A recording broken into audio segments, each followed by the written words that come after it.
In this video, I want to talk about oolong tea and introduce to you a type of oolong that I'm enjoying today. So just to set this up, this is my third cup of tea for today, and it's not even noon. So I'm quite a tea drinker, but tea is something that you can enjoy really all day long. And since we're in winter right now, this is the cold season, I changed some of the teas that I like to drink. So although you can drink probably any tea year-round, really, I like to drink green tea in the summer. It's the most light and refreshing type. Oolong tea, on the other hand, is something that I want to drink in the winter time, particularly the kind that I've got here and that I just shared with my wife. So oolong tea, what is it and how is it different from others?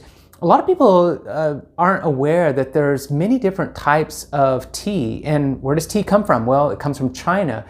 In China, you have black tea, which they actually call red tea, white tea, green tea, oolong tea, and they also have another one called yellow tea, which isn't that common. But what's the difference between all these types of tea? Well, they pluck the tea leaves, and then they dry them, and then they roast them. And how they roast them affects the outcome. Just like coffee, whenever you can have light roast coffee or you can have really dark roast coffee. Well, tea leaves, there's a whole science and technology that's been going on for centuries about how they process the tea leaves. Oolong is one type of tea. Without getting very technical, it is a semi-fermented tea leaf. It's not fully fermented like black tea that a lot of people enjoy, and that's what they think tea is.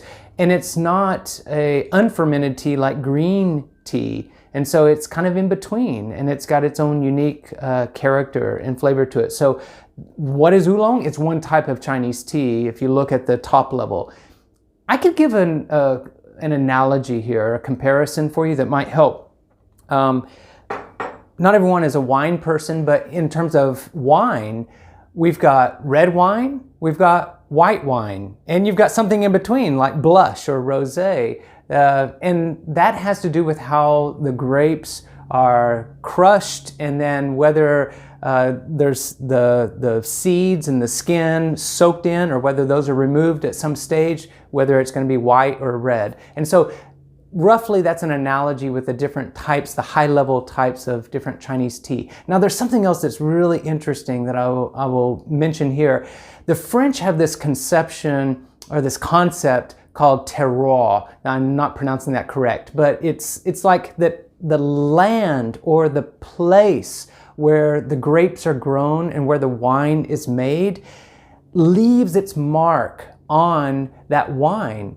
And so the sunlight that comes in, how much rain is received, the soil itself, the character, the composition, how the grapes are tended, all of that before they're even crushed. And then after they are crushed, how they're aged in oak barrels, how long, all of that affects the final product, the outcome of the wine. Same thing with tea leaves, how they are processed. There's a whole sense of it.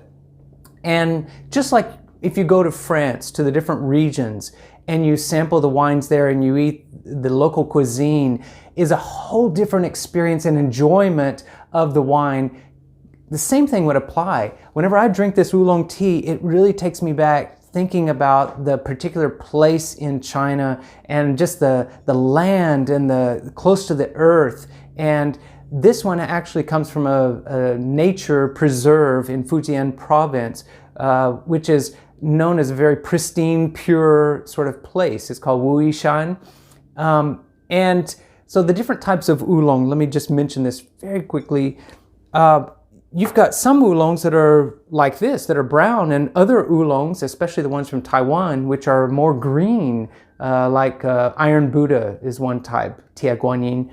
And so this particular one, Wu Yi Shan Yan Cha, or Wu Yi Shan Rock Tea, is a particular type that's grown in this very pure nature preserve in China.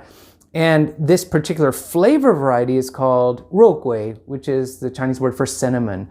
And there's many different types even of oolong tea within Wu Yi Shan. So the world of Chinese tea is like an ocean, and this is just one drop in the ocean. It's very big.